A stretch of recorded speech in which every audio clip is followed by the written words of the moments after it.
Buenas noches, Macondo, 16 de junio en España, 15 en Latinoamérica todavía. Este es el Macondo número 45. Vaya, bueno, ¿cómo estamos? He estado leyendo sus comentarios mientras esperaba que arranque la transmisión. Veo que hace frío en Uruguay, ¿no? Bueno, pongan una mantita, prepárense sus mates y vamos a arrancar. No se olviden de poner también me gusta a Macondo, coméntenlo, compártanlo con sus amigos en sus redes sociales.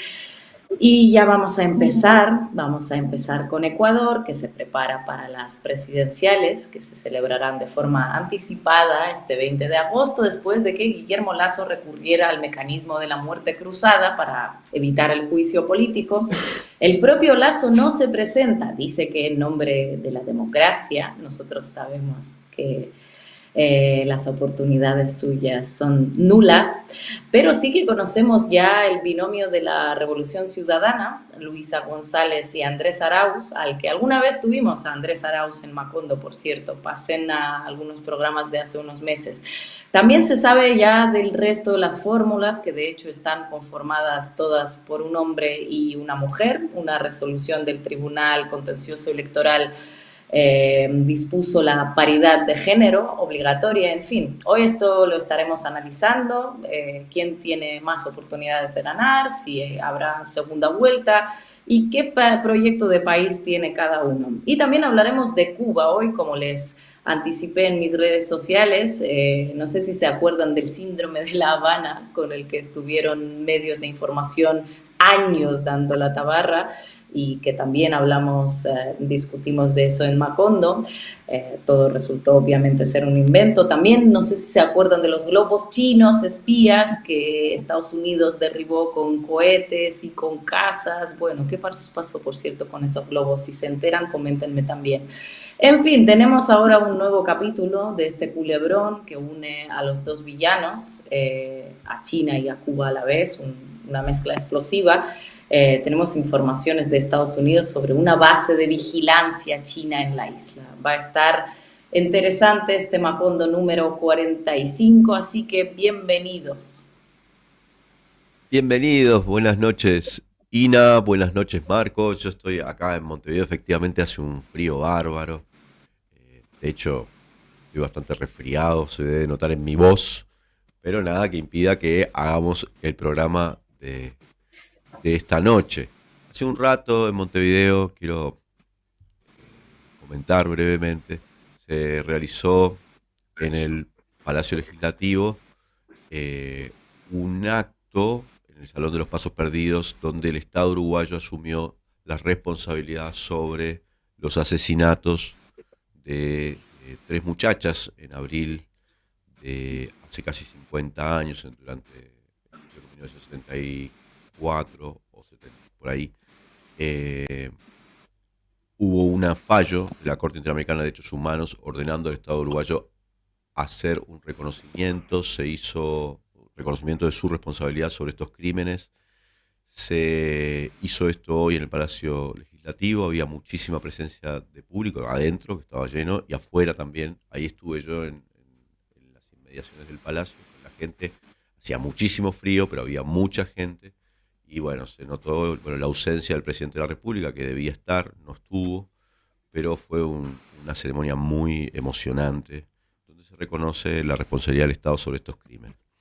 Bueno, vamos a iniciar hoy con Ecuador, donde, como estaba comentando Ina, ya la Revolución Ciudadana, que aparece como clara favorita, tiene una fórmula que a mí me resultó sorprendente, no sé si la esperaba, pero esta va a ser encabezada por una mujer, Luisa González, y va a ser secundado por Andrés Arauz, que fue en las últimas elecciones el candidato a presidente de la Revolución Ciudadana. Eh, Marco, ¿qué impresión tenés de esta definición, de este binomio que se hizo público esta semana? Hubo muchos rumores sobre cómo podía integrarse ese binomio, pero finalmente en algún momento incluso se pensó en la posibilidad de que Jorge Glass, ahora liberado y después de una sentencia judicial que la absolutoria, fuera quien liderara el binomio. Jorge Glass aparentemente rechazó eso y y Luisa González fue finalmente la designada. ¿Qué impresión te da esto? Bueno, primero buenas noches, Ina, Leandro, a toda la comunidad de Macondo. Yo estoy hoy ya a 15 de junio porque sigo del lado europeo del mundo y acá hace un calorcito. Estoy en una cocina de París, debo dar mi geolocalización en este momento. Así que desde las 1:06 de la madrugada parisina estoy transmitiendo para Macondo. Dicho 16 esto, de junio, estás en 16 de junio. 16, perdón, es que tengo la computadora atrasada. Tengo la computadora argentina y el cuerpo en Francia. Eh, entonces, dicho esto, vamos un poco a Ecuador, efectivamente. Vamos a tener un invitado, que ya debe estar conectado, imagino, para hablar un poco y precisar, digamos, las complejidades de la elección, que es muy interesante, porque es una elección atípica. Recordemos que es una elección que nace de que el presidente Guillermo Lasso decreta la muerte cruzada, o sea, hoy en Ecuador no hay Asamblea Nacional, el presidente puede gobernar en materia económica por decreto, va a ser una campaña muy corta, las elecciones son el 20 de agosto la primera vuelta, se tuvieron que armar las fórmulas sobre la urgencia de la elección anticipada y va a ser un candidato o candidata que resulte electo o electa por un mandato de unos 16 meses aproximadamente. ¿Por qué tiene que terminar el mandato de Lasso? Así que hay una serie de variables extraordinarias que me parece que forman parte del análisis de por qué cada quien eligió la fórmula que eligió.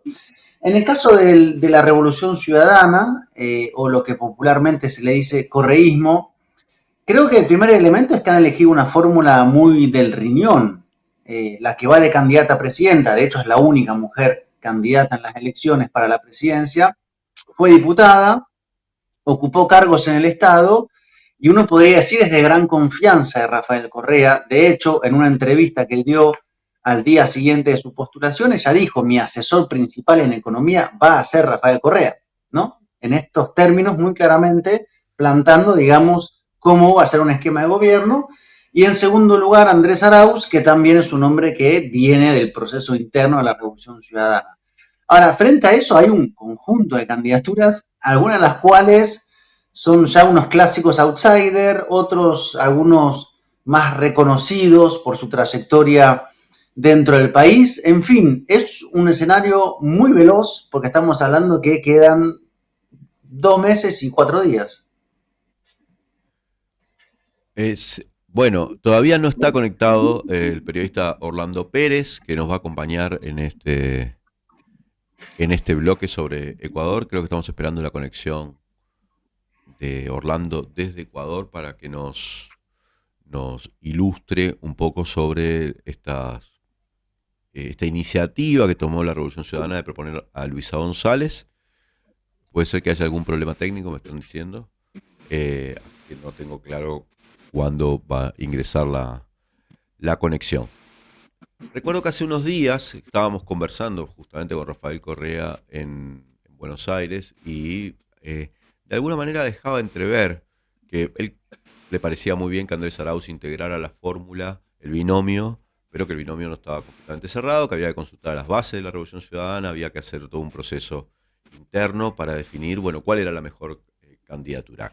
Es indiscutible que esta candidatura es una candidatura de súper confianza y me parece bastante razonable, en cierto modo, estoy adelantando una opinión que tengo sobre este tema, porque lo que sucedió al correísmo, en la Revolución Ciudadana, cuando se seleccionó la candidatura de Lenín Moreno fue traumático, ¿no? Es decir, una persona que había sido vicepresidente, nada menos y dirigente de la Revolución Ciudadana, terminó traicionando ese proyecto y pasándose a las filas directamente del adversario. Entonces ahora es crítico para el proceso que la fórmula sea una fórmula de extrema confianza de ese proyecto político, y ahora sí no hay tutía en eso, no hay ningún tipo de margen. Ya tenemos la presencia, ya estamos en contacto con Orlando.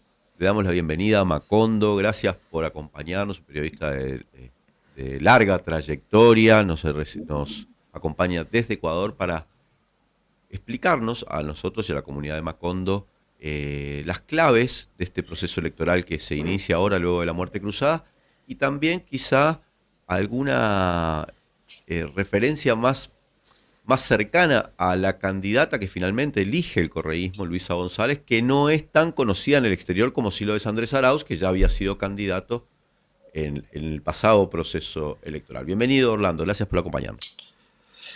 Hola, ¿qué tal? Qué gusto, un abrazo a la distancia. Obviamente es muy importante conversar y es muy importante además el programa de ustedes que tiene un eco en América Latina. Lo de Ecuador es, digamos, desde el análisis político, desde la consultoría política y además de quienes se dedican a este tipo de temas, incluidos los periodistas, por supuesto. Es fascinante porque se trata de un proceso inédito en el Ecuador, en primer lugar. Esto es algo ya importante de sí mismo, ya reviste mucha importancia, porque no se había aplicado la muerte cruzada. Lo hace, como ustedes ya saben, en el momento en que prácticamente el presidente Lasso está siendo destituido, ya solamente faltaba la sesión de votación.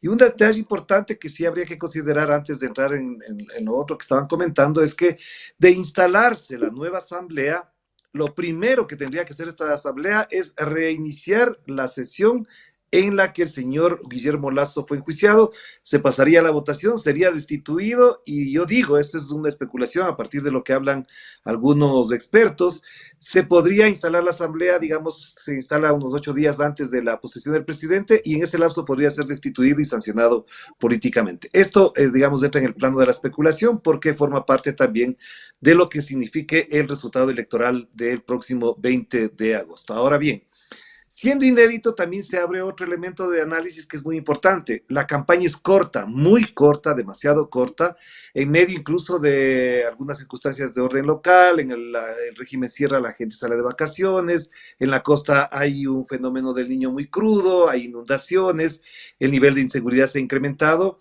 Y por otro lado, el señor Guillermo Lasso sigue gobernando como que estuviera listo para aplicar medidas para los próximos 2 años más.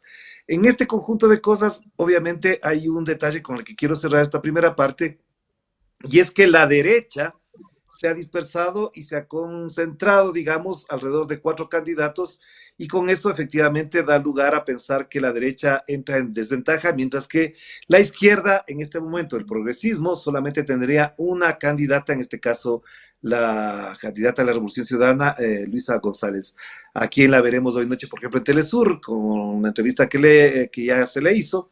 Y obviamente tengo por delante algunas expectativas que, digamos, entran más en el campo del análisis, porque efectivamente su ingreso, siendo la única mujer en la papeleta de 8 binomios, obviamente también abre otro tipo de cosas. Ella misma ya ha denunciado la violencia política que han ejercido contra ella, el hecho de inculparle de ciertos actos inmorales, lo típico del ataque violento contra las mujeres que hacen y ejercen la política.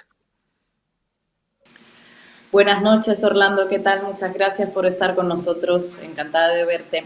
Hablando de la derecha dispersada, ya desde aquí al menos estamos ya asumiendo que Ecuador va a tener una mujer, primera mujer presidenta, estamos prácticamente dando por hecho que seguramente a la Revolución Ciudadana pues va a triunfar en estas elecciones. Me pregunto, ¿es cierta esta lectura o nos estamos pasando de optimistas? ¿A quién tenemos de parte de la derecha como un rival realmente fuerte que se podría plantar frente a este binomio de la Revolución Ciudadana?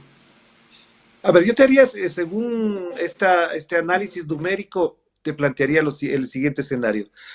Este momento, algunos hablan de que la Revolución Ciudadana podría alcanzar hasta un 40 o un poquito más de la votación, es decir, quedaría un 60% para los demás. Y en esos demás estaría el 15% que en promedio e histórico ha sido el voto nulo y blanco. Te quedaría un 45%. Ese 45% se tendrían que disputar entre los candidatos Otto Sonnenhösner, es vicepresidente de Lenín Moreno, Fernando Villavicencio, que es prácticamente el candidato de Guillermo Lasso Mendoza, el candidato Jean Topi, que es de la derecha, del Partido Social Cristiano, y Yacu Pérez, que sería, digamos, una mezcla de organizaciones desde la izquierda, aparentemente, algunos no consideran que son de izquierda, hasta partidos como Democracia Sí, que cogobernó con Lenín Moreno Garcés. Así que esos cuatro, o digamos, sumemos a Herbas, si es que queremos ponerlos, se tendría que disputar ese 45% de la votación este momento. Siendo así, efectivamente, es una disputa muy dura. ¿Qué tendrán que hacer esos candidatos a la derecha para poder superar esa votación? Pues lo que han hecho hasta ahora, no tienen otro recurso más. Hablar del anticorreísmo, hablar mal de Correa, hablar del pasado, hablar de una supuesta tiranía, del autoritarismo de Correa, etcétera, etcétera, cuando Correa ni siquiera es candidato en este momento. Así que ese es el tema. Pero yo lo que digo es que este acto, este proceso electoral, siendo inédito, también reafirma dos cosas que son fundamentales. La primera es la solidez orgánica de la Revolución Ciudadana, tanto en su militancia, tanto en su actuación, en escoger candidatos. No nos olvidemos que el sábado se pegaron un tremendo susto los medios de comunicación cuando se proclamó la candidatura de Jorge Glass, y eso prácticamente fue como descuartizar una tarima ese momento para muchos que pensaban que ya estaba consolidada la actuación en contra de la Revolución Ciudadana. Y el otro es que al elegir y a escoger a Luisa González y a Andrés Arauz, obviamente son dos figuras muy jóvenes. Este momento son el binomio más joven en promedio de edad, por supuesto. Tienen un discurso, tienen una identidad política bastante amplia. No se puede catalogar que los dos son absolutamente izquierdistas en términos clásicos, sino que son gente que ha ejercido los cargos públicos, que sabe hablar de gobernanza, de administración pública. Luisa González fue secretaria de la administración, ocupó cargos muy importantes, una mujer muy preparada. Andrés Arauz ya lo conoce suficientemente. Es decir, con esto que planteo, que el otro lado, en cambio, muestra a candidatos muy débiles en cuanto a formación y capacidad de administración del Estado. Mientras que la Revolución Ciudadana, no solamente con sus dos candidatos, sino como ha señalado y enfatizado Luisa González, tiene un equipo y ella ha dicho, mi principal asesor será Rafael Correa Delgado. Así que por ahí más o menos ustedes tienen ya, por supuesto, varios elementos de análisis. Orlando, buenas noches, bienvenido. Gracias por el análisis. El sábado, de hecho, Jorge Glass primero fue quien fue propuesto para ser candidato y él desiste y plantea no me quiero arriesgar a ir yo como candidato y que el CNE no acepte la inscripción. Y hubo un juez que le devolvió los derechos y ese mismo juez fue perseguido a las 48 horas, que fue bastante gráfica la escena, ¿no? El corto tiempo. Estamos en un escenario que tiene una anomalía central, que es, digamos, la persecución sobre la Revolución Ciudadana. ¿Qué señales de peligro avisoran estas 2 semanas? ¿Qué tipo de anomalías en el proceso podemos esperar? ¿Qué hay, digamos, en un campo minado, por lo menos para un sector político muy claramente? ¿Cuál es la lectura de eso? Mira, es muy importante la pregunta, Marco, porque efectivamente a partir de lo que tú mencionas se identifica de nuevo que el régimen de persecución, de hostigamiento, de linchamiento mediático, del lawfare, etcétera, etcétera, todo lo que se ha acumulado aquí en el Ecuador en los últimos 6 años, no se termina porque además la fiscal general del Estado, la señora Diana Salazar, sigue siendo la punta de lanza de todo el ataque judicial y penal que existe contra los dirigentes de la Revolución Ciudadana y además también contra periodistas o allegados, o como en mi caso, incluso desde la Contraloría con investigaciones que no tienen ningún sentido, pero bueno, están ahí planteadas. Esto obviamente ha bajado sustancialmente, porque efectivamente ya no tenemos los procesos nuevos que podrían incluir investigaciones que actúen en contra, por ejemplo, de Luisa González o de Andrés Arauz. Es más, el día de hoy un medio de comunicación hizo el análisis de cuántos juicios penales tienen todos los 7 candidatos. Y Luisa González y Andrés Arauz no tienen ninguno, es decir, era un poco extraño. ¿Por qué? Porque estos son juicios que se han venido acumulando, que ellos tienen por otras razones. Jan Topic tiene, por ejemplo, de agresiones que casi mata a su hermano en una paliza que le dio, apareció, etcétera. Tiene otros juicios, pero sobre ellos no dicen absolutamente nada. Y es más, los medios de comunicación sobre estos temas no hacen absolutamente nada. Pero en cambio, a Luisa González le quieren montar no necesariamente juicios, no investigaciones, sino asuntos de orden moral que son absolutamente falsos. Es decir, todos los montajes de voz que han empezado a hacer, montajes con su rostro, con su cuerpo, señalándole que tiene ciertas relaciones con Rafael Correa, etcétera, que son absolutamente absurdas. son la prueba de que ya no tiene de dónde agarrarse. Con eso te quiero decir, Marco, que podrían inventarse nuevas cosas, como pasó lo que hizo la revista Semana con Andrés Arauz, de que el ELN financió la campaña de Andrés Arauz con $80,000 y hasta ahora eso ni siquiera se ha aprobado y el proceso ya sabemos en dónde está. De haber algo, no hay en concreto algo que se pueda avisorar, pero si se quieren inventar, no lo dudes que lo van a hacer. Orlando, en las últimas elecciones que fueron tipo municipales, regionales, marcó un triunfo bastante contundente de la Revolución Ciudadana que de alguna manera ya daban a entrever que el proceso electoral viene con un viento a favor muy grande para el correísmo. Eh, Sin embargo, me pregunto cuál es la postura que tiene las comunidades indígenas, el Pachacutic en particular, y sobre todo los sectores de izquierda del Pachacutic, porque recordemos que Yacu Pérez había fundado, se había ido, se había apartado y había fundado su propio movimiento Agua, creo que era, ¿no? Pero Sí. Leonidas Issa aparecía como candidato, posible candidato a las elecciones, tuvo un papel muy preponderante durante los el gran estallido social o las grandes manifestaciones en los últimos años. ¿Esto podría afectar a la Revolución Ciudadana? ¿Podría confundir al electorado? Te pregunto por lo que sucedió con Yacu en la anterior, el proceso electoral, ¿no? Que de algún modo le restó votos de sectores progresistas, si quiere, a Andrés Arauz. Sí, mire, es interesante el planteamiento. Sin embargo, hay dos datos de la realidad que sí pueden desmontar uno de los elementos que tú planteas, la posibilidad de que la acumulación de votos, política, electoral del movimiento indígena sea a favor de Yacu Pérez. Primero, él, después de que terminó las elecciones del 2021, se apartó del movimiento indígena. Es más, desapareció de escena. Algunos dicen que vivía en Estados Unidos, otros que vivían en otros países con su novia, etcétera. Es decir, el tipo desapareció.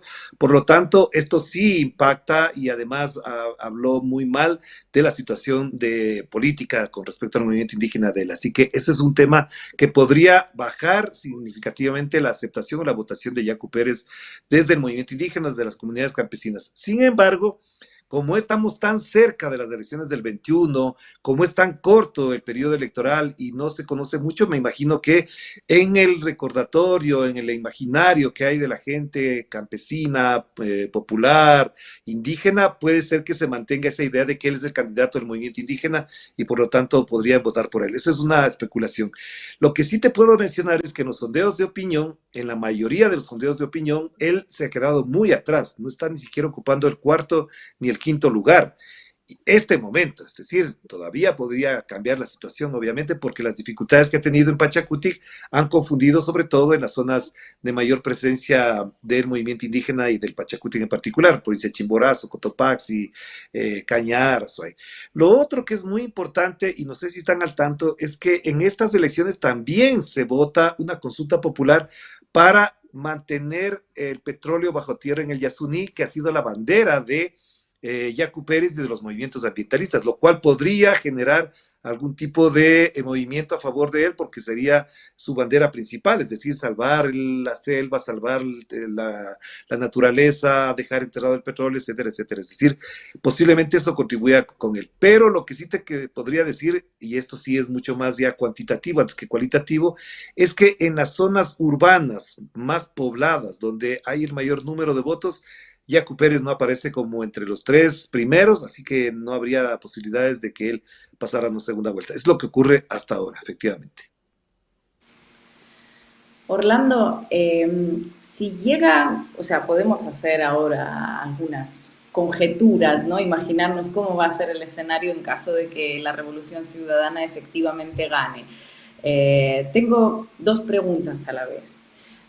Primera, ¿cuál sería el destino de Rafael Correa en este sentido, con todos los casos que tiene abiertos en su contra? ¿Podríamos esperar una resolución de todo eso, que se anulen estos casos, que haya algún tipo de procedimiento legal? Y segundo, poco que ver con lo primero, pero aún con todo lo voy a hacer, como ha dicho Luisa González, que su asesor económico va a ser Rafael Correa, ¿Qué influencia puede tener eso en todo el tema con el acuerdo del FMI? Con el FMI, perdón. A ver, lo primero es que efectivamente Rafael Correa todavía está impedido políticamente, judicialmente, de ejercer cargos o de presentarse a elecciones. Pudo haber ocurrido lo mismo que hicieron con Jorge Glass, que un juez baje esa prohibición o esa impedimento de ejercer derechos políticos. Eso, te acuerdas, lo conversábamos en Madrid, Ina, y efectivamente esa es una situación que efectivamente por el momento no se podría dar. Lo que podría ocurrir es que con el cambio de correlación de fuerzas, ganando una mayoría en la Asamblea de la Revolución Ciudadana, con la presidencia de Luisa González, eso podría facilitar y abrir una mejor discusión con menos contaminación con respecto a la revisión, que es el último recurso que tiene Rafael Correa con respecto a sus juicios. Es decir, hay todos los elementos. De hecho, uno de los sentenciados en el juicio del caso Sobornos, que es el que tiene condenado en Ecuador a Rafael Correa, él presentó en la Corte Constitucional una demanda porque ese proceso se podría anular por una cantidad de deficiencias, errores, abusos, mal manejo, etcétera, del mismo proceso. Eso habría que verlo, que las circunstancias políticas le den esa posibilidad. Con respecto a lo otro, a mí me parece que una de las cosas que son determinantes en el Ecuador, y a propósito de la anterior pregunta, hay algo que sí vale la pena considerar, es que Rafael Correa, independientemente de dónde esté, si está en Bélgica, si está en Madrid, si está en Buenos Aires, si está en México, sigue siendo un factor determinante y decidor, primero en la conversación pública, que eso es clave en comunicación política, eso hay que decirlo con claridad.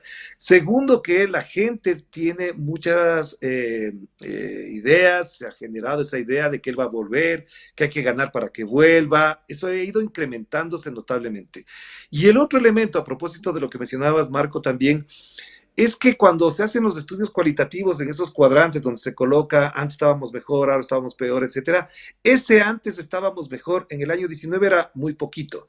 En el 2021 se incrementó notablemente. Y a propósito de las elecciones del 5 de febrero, que también se mencionaba, esa nube, digamos, esa círculo, esa bombita de antes estábamos mejor, se creció increíblemente y ahora creo que crece un poco más porque después de la muerte cruzada uno sabe muy bien que eso ha cambiado mucho la perspectiva de la gente.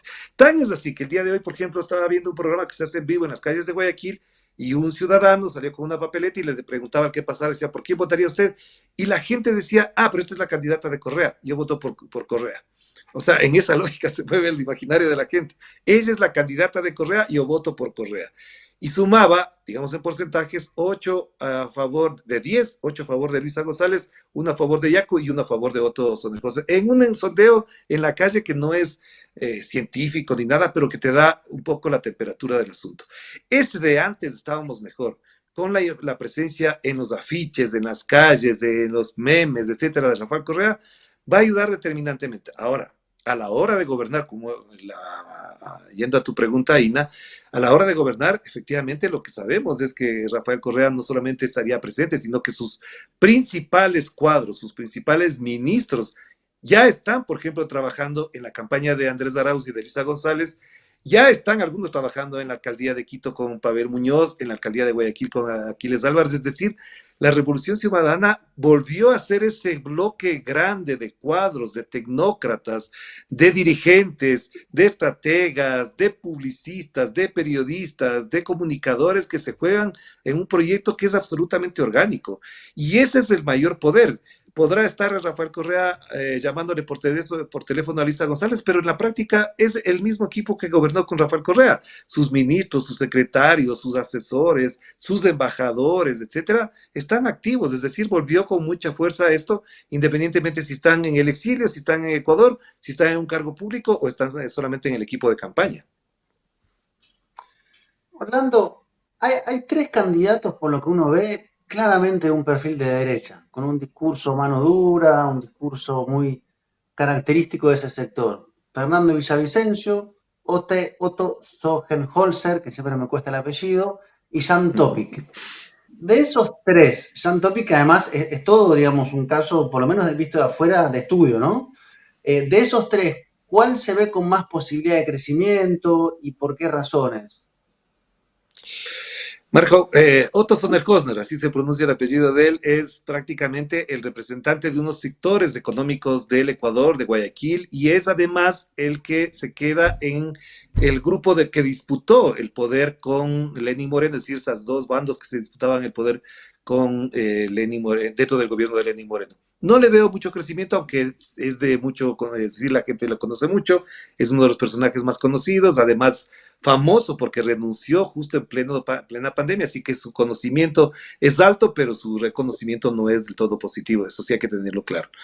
Jan Topic, yo siempre dije en algunas entrevistas y comentarios, dije que era un globo que se infló muy rápido, pero que se quedó corto de oxígeno porque efectivamente cuando nacen así de pronto con una espectacularidad, usando armas, trajes camuflajes, diciendo que es mercenario, que estuvo en la Legión Francesa, lo cual no sé si será cierto, pero bueno, él dice que sí, obviamente impacta, llama la atención, pero cuando ya le comienzas a entrevistar, le comienzas a escuchar, cuando comienzan algunos periodistas a raspar un poquito, ya encuentran que el señor no tiene los elementos ni los argumentos como para disputarse. Por lo tanto, creció, se infló, pero se quedó y yo creo que ahora está bajando. Tomando en cuenta además que escogió un binomio, una periodista, una presentadora de televisión que no le ayuda muchísimo porque efectivamente ese es un tema más complejo, es decir, ¿a quién pones tu binomio si no tiene experiencia en la administración pública, si no te va a acompañar, etcétera, etcétera? Por lo tanto, yo llego a la conclusión, a propósito de pregunta, que el candidato que mejores posibilidades de crecer en el campo de la derecha es Fernando Villavicencio, que es un apócrifo periodista, que es un personaje bastante violento, es un tipo bastante crudo y que solamente tiene como objetivo acabar con el correísmo. Él lo ha dicho que él terminará sus días, él acabará sus días o no terminará sus días hasta no haber acabado el correísmo. Ese es su mayor propósito. Y es quien además ha sido el artífice, el alfil principal de Guillermo Lasso en la Asamblea Nacional. Eso no hay ninguna duda. Lo ha dicho de todas las maneras posibles, hay demasiadas evidencias, hay demasiadas declaraciones. Por lo tanto, es el que se constituye en el candidato oficialista. Y ahí solamente te añado un dato, Marco, y es que ese sector, el que apoya a Guillermo Lasso todavía, que es el anticorreísmo más crudo y cruento, estaría sumando entre un 18 y 20%, que es lo que podría tocar o alcanzar Fernando Villavicencio, que es la misma votación que obtuvo Guillermo Lasso en la primera vuelta del año 2021. Tú estuviste acá en las elecciones, Parque, sabes que incluso se duda que él podría haber sido el segundo si no fue Yacu. Y ese es el techo que tocaría, es decir, un 20%. Y a propósito de las cifras que les mencionaba anteriormente, si tienes un 45% en disputar y Villavicencio lleva el 20%, a los otros les queda el 15%, ya sabemos exactamente dónde se queda Otto, dónde se queda Jan Topic, dónde se queda Javier Hervas, y dónde se va a quedar, por ejemplo, Yacu Pérez también. En ese pastel tendría que disputarse prácticamente 25 puntos, y eso es muy complicado para ellos.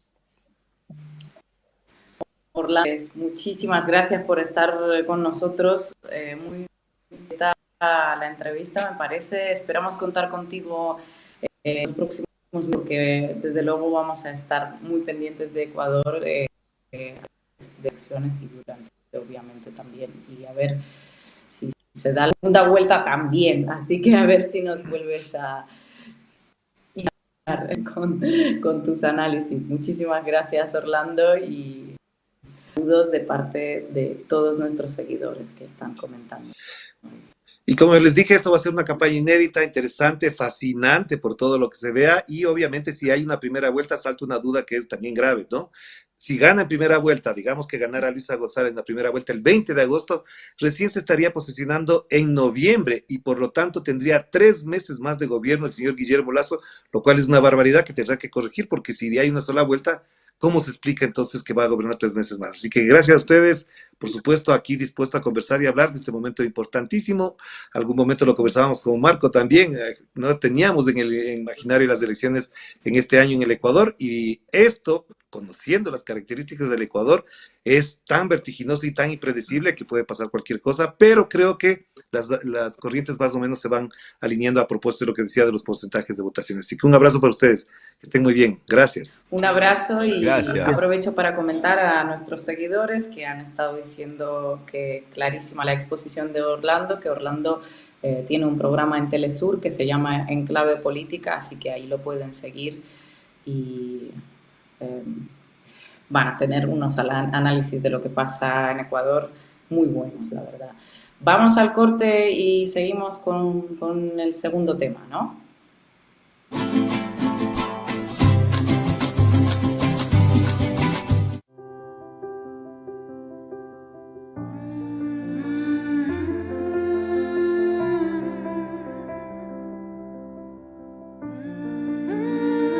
Vos agradecés contar con el mejor equipo médico. Nosotros te agradecemos por elegirnos, brindándote cada vez más atención humana, innovación y beneficios. Afiliate por el 1444 o en casmu.com.uy. Casmu, estamos para cuidarte. Firma Digital Habitat es una plataforma para que todos los usuarios puedan subir, firmar y enviar documentos con la misma validez que la firma presencial, garantizando que todos son quienes dicen ser. Solicitala sin costo en nuestra web e identificate por única vez en cualquiera de nuestros locales para poder firmar desde donde estés. En Habitat, hoy más que nunca, te hacemos la vida más fácil. A veces estamos muy en la chiquita. Y si no, mira. Sí, ponele choclo, picles, ¿te gustan? Dale, ponele todo. Total es gratis. Estamos tan en la chiquita que barremos cualquier tipo de límite. ¡Epa! ¡Qué boquita! ¿Eh? Pero, aunque parezca que hasta los más chiquitos están en la chiquita, solo parece. Tomá, pateala, campeón. Porque los uruguayos somos grandes. De corazón, no estés en la chiquita. Pensá en macro. Cuanto más compras, menos pagás. Macromercado es negocio. En lo que va del periodo, el recorte en la ANEP supera los 150 millones de dólares. Pueden y deben rendir más. Que no te recorten el futuro. FENAPES.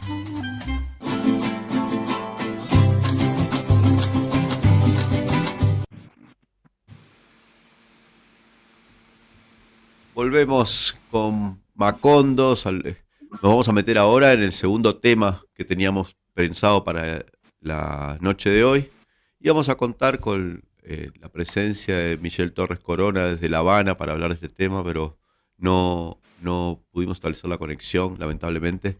Pero vamos a comentar un poco esta información que surge la semana pasada desde Wall Street Journal, donde se comenta la existencia de una base de espionaje china en Bejucal, una población cercana a La Habana, unos 30 kilómetros de La Habana, en la provincia de Mayabeque. Y después surgen imágenes, primero tomadas por Reuters, luego reproducidas por otros medios, de esa supuesta base militar en una zona boscosa, montañosa, selvática, cerca de la... Pues las imágenes son increíbles, ¿no? No sé qué opinan ustedes, porque a partir de esto, Anthony No ves el Blinken... radar chino ahí, claramente. Yo de acá veo un radar chino y uno también chino. Yo lo veo clarito. Un Hay ojo vigilante chino, espía. Es una antena claramente parabólica. Instalado para seguir las comunicaciones de Estados Unidos. Yo veo un bosque. Y una Y antena alguna parabólica. antena, probablemente de varias, que tiene unos cuantos años. No, pero que además Anthony Blinken, que, a ver, recordemos, Secretario secretario de Estado de los Estados Unidos. Ojo a esta nueva imagen, que es Esta probablemente segunda imagen la exclusiva. entrada trasera a la base militar china. A la base de alta tecnología Esto lo publicó Reuters, la agencia internacional Reuters. Uno entra a la página a ver los materiales en exclusivo sobre la base militar china de sus corresponsales que fueron hasta ahí. Está la imagen de las palmeras con los dos radares que parecen de 1980 y este cartel. Y un señor campesino que dice, yo no sé, yo no sé. No, porque eso es absolutamente increíble. Quería insistir con esto. Anthony Blinken, secretario de Estado de los Estados Unidos, tenía previsto reunirse hace unos meses, visitar China. Recuerdan que esa visita se suspendió, en teoría, por aquel globo aerostático que Meteorológico, pero que ellos meteorológico. dijeron que era espía y Bueno, se gastaron una millonada para derribarlo. sí, propaganda de todo tipo. Bueno, ahora resulta que hoy mismo se supone que está, o mañana estaría viajando Anthony Blinken a China, esa reunión que no se hizo. Pero el lunes hace esta declaración de que ellos saben que desde 2019 hay una base de espionaje china de alta tecnología para interceptación de comunicaciones de los gobiernos de los Estados Unidos funcionando en esta zona cercana a Bejucal, en Cuba, pero que han tomado acciones secretas, silenciosas, creen que con éxito. Una cosa absolutamente increíble que es respondida primero por el vicecanciller cubano, Carlos Fernández de Cosio, que el sábado le respondió por Twitter al Wall Street Journal y le dijo, ustedes están diciendo un disparate, están delirando. Y el lunes, cuando ya escaló a Anthony Blinken, respondió el propio canciller Bruno Rodríguez con un statement en inglés incluso, ¿no? Leído en inglés, diciendo, esto es parte de la campaña de desinformación sostenida de los Estados Unidos que busca mantener las medidas adicionales al bloqueo, pero cada vez más reforzado. Y la comentaba hoy al principio del programa, creo que tiene mucha razón, que está está como en sintonía, es como una continuación, como una segunda temporada de la serie que había iniciado con el síndrome de La Habana, que fueron varios años, ¿no? Hicieron volver a todos Desde los diplomáticos. 2017 hasta hace unos meses, cuando reconocieron que finalmente no se ha encontrado nada, hemos hecho una serie de investigaciones científicas de lo que sea y lo más probable es que fueran sonidos de grillos y bueno, tampoco lo tenemos muy claro, esa fue la conclusión.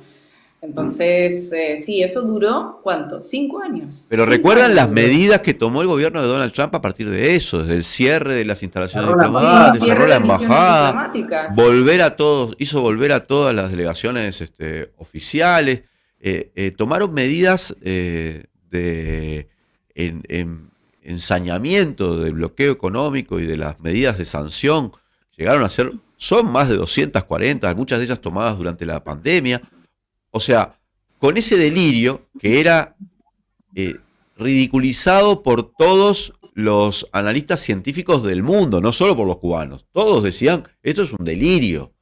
Se tomaron medidas. Entonces, claro, ahora cabe preguntarse, esto que utiliza además una vieja base militar, la de Bejucal, que además tiene una cierta historia, porque creo que fue una de las que fue sobrevolada por los B-52 en la crisis de octubre, el año 62, recuerdan la crisis de los misiles, una de las que tuvo material militar soviético en ese momento. Entonces, es como revivir un cuco. Pues miren las imágenes de lo que estamos hablando, son esas antenas parabólicas. Si ellos se tomaran el trabajo, los Estados Unidos, voy a hacer un comentario de este lado del mundo, ¿no? De recorrer Uruguay, ¿no? Hacia Brasil, pasar por el Chuy, por las localidades brasileñas de la frontera, se volverían locos, porque esas imágenes de 250.000 antenas parabólicas, porque la gente lo que quiere es ver la tele, ¿no? A donde no llega el cable, ni llega nada, ¿no? Si se hicieran ese recorrido, no sé, estarían diciendo, bueno, ahí está el epicentro de la Tercera Guerra Mundial. Bueno, esto es absolutamente insólito, pero para no ridiculizarlo del todo, y ya los dejo, compañeros, ojo, que a partir de esto se viene algo, se viene o ronda nueva de sanciones, algún tipo de medida, no son cosas que se dicen solo para la propaganda, ¿no? Tienen un objetivo que hay que ver cuál Y es. yo creo que, Lean, estoy de acuerdo. De hecho, Bruno Rodríguez, el canciller cubano, ha dicho que esto es precisamente para intensificar, para no levantar, no volver a regresar al tema del embargo, que está ya décadas pues apretando, asfixiando a la isla. Y aquí además tenemos una situación única, porque matan a dos pájaros de un mismo tiro, porque tenemos a Cuba por un lado, sometida al embargo económico, y por otro lado a China, a la que están metiéndole paquetes por cada cosa, por cada paso extra, y amenazando además, amenazando con sanciones. Como le ayudes a Rusia a esquivar las sanciones que introducimos contra Rusia, que son extraterritoriales, te vamos a meter sanciones a ti también. Como le metas a Cuba una base de vigilancia de lo que sea a 160 kilómetros de Florida, te vamos a sancionar. Cuidado, cuidado, ojo, cuidado. Así que yo creo que es perfecta la situación porque es bidireccional. Amenazas a Cuba, a la que has estado amenazando a lo largo de décadas, y ahora tienes a China con la que tampoco vas a avanzar mucho si sigues esta dinámica permanente de, bueno, pues de chantaje, ¿no? A base hasta el momento nada. Estas imágenes las están viendo ustedes ahora mismo. Antes de seguir, Ina, ¿qué andan diciendo ahí por el chat de estos satélites fantásticos? Que la única base que está en el territorio cubano es la de Guantánamo. Están diciendo que la Guerra Fría nunca terminó y que hay una base en Argentina. Están hablando de la base china en Argentina. Otro llamamiento a que se vayan de Guantánamo ocupado. Y bueno, la gente en general coincide con nosotros que es todo bastante burdo y que las antenas esas destartaladas no parecen ser una base de espionaje o un terreno donde probablemente se construya una base de vigilancia china. Ojo también, porque el Departamento de Estado ha recogido cable, luego ha dicho que las informaciones de Wall Street Journal son inexactas, pero que sin embargo la presencia china les está preocupando en la región. Y ahí hay que hablar ya de la presencia china en toda Latinoamérica, ¿no? Sí, pero cuando dice lo de las... Es cierto lo que estaba señalando Ina, que los voceros de la Casa Blanca dijeron son inexactas. Pero, a ver, Wall Street Journal dice que a cambio de esa base, de la instalación de esa base de interceptación electrónica, China iba a otorgarle miles de millones de dólares a Cuba, ¿no? Que los propios Estados Unidos dijeron, bueno, pará, porque esta sí que no la va a creer, pero no la va a creer nadie, ¿no? Y quiero señalar, porque me parece muy importante, la repercusión mundial en los medios del sistema de medios, de alguna manera, que coloniza el mundo de esta noticia. Una búsqueda simple en Google, ¿no? Base China en Cuba, te da una enorme cantidad de entradas, ¿no? De Infobae, CNN, France 24, Europa Press, LA Times. Con las mismas imágenes, ¿no? El país, ¿no? El País de Madrid, por ejemplo, donde estás vos, que dice China quiere construir una instalación de espionaje en Cuba. New York Times, China construirá en Cuba una estación capaz de espiar a Estados Unidos. Sigue Wall Street Journal, otros medios franceses. Univision, China tiene una base de espionaje en Cuba desde al menos 2019. La Deutsche Welle, China instalará en Cuba una base para espiar a Estados Unidos. El Time, el New Herald, Reuters. Es impresionante, Sí, The todos Economist, todos así, todos repitiendo una cosa que es delirante, pero por eso insisto, ojo, porque en esto que está sucediendo en el mundo, en Europa en particular, en la guerra entre Rusia y Ucrania, ¿sí? La lógica de instalar que un enemigo, una potencia extranjera enemiga, Estados Unidos sostiene, China es el principal enemigo, ¿sí? Instala bases militares en un país que es prácticamente fronterizo, en este caso en Bejucal, es a 110 millas de Cayo Hueso, ¿no? de los Estados Unidos. Es lo que ellos no lo dicen ahora, pero es el tipo de cosas que funciona como casus bellis, si uno analiza por homología con lo que sucede entre Rusia y Ucrania. O sea, no es inocente, busca seguramente endurecer las sanciones sobre Cuba, hacer propaganda, como siempre, tiene un objetivo que probablemente está más allá, que tiene que ver con China. Ya habían denunciado, como señalan algunos de los comentaristas en nuestro chat, que China tenía en su base aeroespacial en Argentina también un intento de establecer Sí, pero es científica esa base, ¿no? Aquí también nos lo están comentando. Y bueno, sí, es eso lo científica, teníamos claro, pero... lo único que lo teníamos que aclarar aquí en el programa. Yo de Claro. todas maneras, y una cosa que voy a añadir, y ya le doy la palabra a Marco, que lo tenemos ahí sin poder hablar desde hace un rato.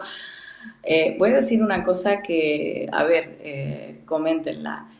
¿Y si China quisiera instalar y Cuba estuviera de acuerdo con tener una base militar o de vigilancia en Cuba? ¿Cuál es el problema para un país que tiene el triple de bases militares por el mundo esparcidas que países? ¿Cuál es el problema para un país que tiene, ¿cuántas? 800 bases militares por el mundo.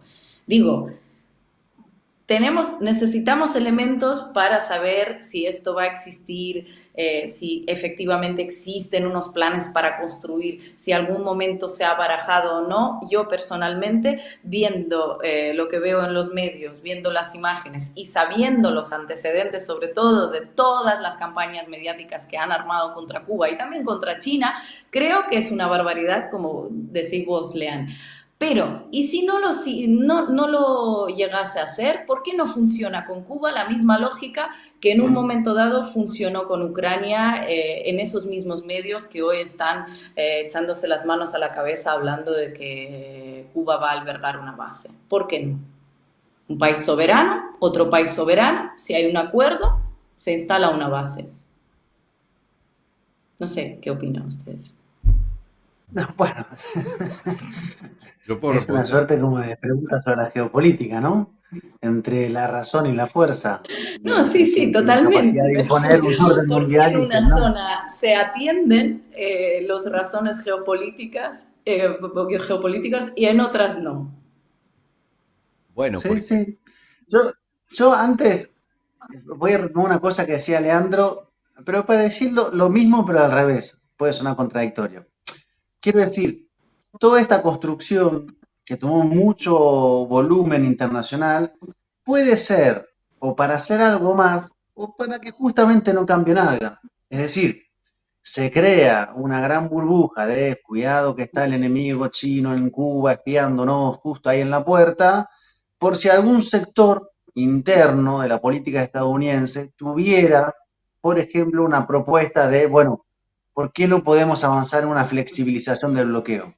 Entonces, si hay algún tipo de corriente, de tendencia o de presión interna que en un momento ya de salida progresiva del gobierno de Biden, habiendo casi perdido la Florida, porque el Partido Demócrata tiene muy difícil ya ganar ese estado, pueda plantear, ¿por qué no?, algún ensayo de esta naturaleza, este tipo de noticias con fuegos artificiales y todos los condimentos de Guerra Fría, inhibe, inhabilita, frena todo tipo de iniciativa. Y finalmente lo que pasa es que no pasa nada. Y que no pasa nada es que siga un bloqueo que tiene a la isla absolutamente estrangulada. Entonces, tal vez sea por ahí, no lo sé, en todo caso, si hay algún tipo de expectativa, es muy pequeña de que cambie algo de acá que se vaya el gobierno de Biden, lo cual es una triste noticia para una isla que está económicamente bajo bloqueo, pero que también es cierto que desde Estados Unidos ese bloqueo lo van como regulando, no solamente por aspectos de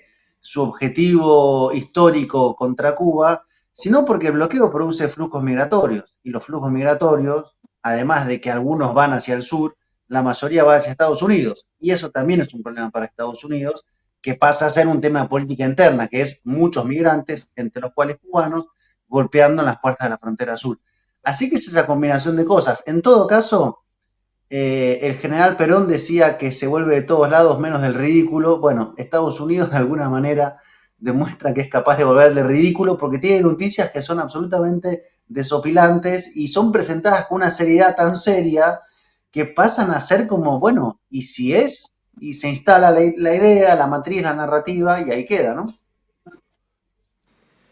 con respecto a lo que decía Ina, eh, ¿por qué? Bueno, está claro, porque para mí es bastante evidente que si vos pones una base militar china en Cuba, eso...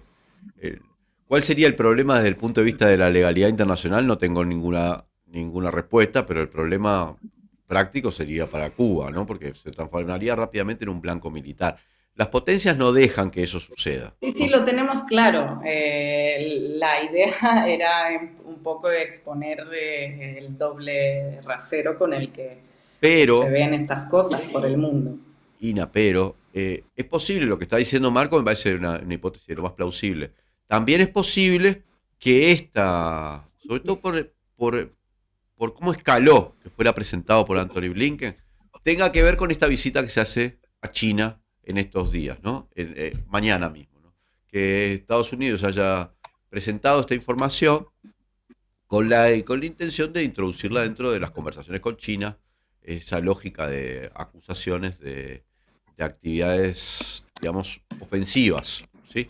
Pero va a tener, naturalmente, consecuencias, siempre las tiene sobre Cuba. Por lo pronto no se va a aflojar las medidas que están ya en vigencia, quizá ambiente a nuevas medidas mientras se investiga esto durante X cantidad de años hasta que se termina desactivando diciendo no, era un error de apreciación, no hay elementos como para sostenerlo. Pero bueno, sigue esa retórica y con esas acusaciones que parecen como ridículas, pero que forma parte de la estructura habitual de acusaciones que se hacen desde Estados Unidos hacia Cuba, que tienen siempre ese mar de fondo, ¿no? Por eso merecieron las respuestas tanto de la Cancillería como una declaración oficial del propio ministro de Relaciones Exteriores cubano. También veo que para el 15, 16 de septiembre Díaz-Canel convocó una cumbre del grupo de los 77 más China que se va a realizar en La Habana, con lo cual, estamos hablando de una colaboración muy estrecha. Y ahora está la Ursula von der Leyen en una gira por Latinoamérica, después de que fuese Josep Borrell, después de que Hillary Clinton haya dicho que es un imperativo desarrollar las relaciones con Latinoamérica. Entonces todo también puede estar dentro de esa estrategia de refrescar las relaciones, primero de la Unión Europea con la América Latina y segundo, pues contrarrestar la creciente influencia de China en la región. Y ya ni te digo de Rusia, así que todo está un poco relacionado. Estoy aquí leyendo los comentarios, veo que los seguidores de Macondo tampoco se han tomado muy en serio las imágenes que presentó la agencia Reuters de la base de vigilancia. Y sí, básicamente nos están diciendo que Estados Unidos tiene bases militares por todo el mundo, que aquí dice Bastián han reforzado bases en Taiwán y las Filipinas. De hecho, hay una colaboración militar con Taiwán. El mar de China Meridional está prácticamente militarizado. Casi han triplicado el personal estacionado y sí. Nadie entiende ese doble estándar, aunque Lean nos estés explicando los principios básicos de la geopolítica. Seguimos sorprendiéndonos por ciertas cositas que suceden. No, lo que pasa es que me tomé literalmente la pregunta de Ina y quise responderla con seriedad, como Ina merece. De todos modos, entre los incidentes que cabe destacar en las últimas semanas, recordemos que Estados Unidos también presentó su fuerte molestia porque un barco chino, un barco militar, rozó, pasó a 140 metros, creo, o algo así, un portaaviones de ellos en el mar de China, ¿no? En mar soberano, porque los Estados Unidos están buscando incidentes con China. Para mí es como muy notable eso. Creo que entra dentro de la doctrina que también está en Europa de el tema es China, el tema es concentrar el esfuerzo en oponerse a China. No comentamos nada, capaz que Marco tiene más información, pero lo que sí sucedió en estos días es la visita de el líder iraní a Venezuela. Sí, Venezuela sí. Primero, Nos lo Cuba están comentando también. y Nicaragua. Otra cosa que Estados Unidos mira, por supuesto, porque ve que otro de sus principales enemigos del eje del mal, como llamaron en algún momento, está estrechando sus relaciones tanto con Venezuela, con Cuba, como con Nicaragua, que son el eje del mal de este lado del mundo, ¿no? Y bueno, tiene que ver con todo lo que es la geopolítica, cómo se está reorganizando el mundo, tanto en el BRICS a partir de la guerra, como, se está claramente creciendo una multipolaridad ahí.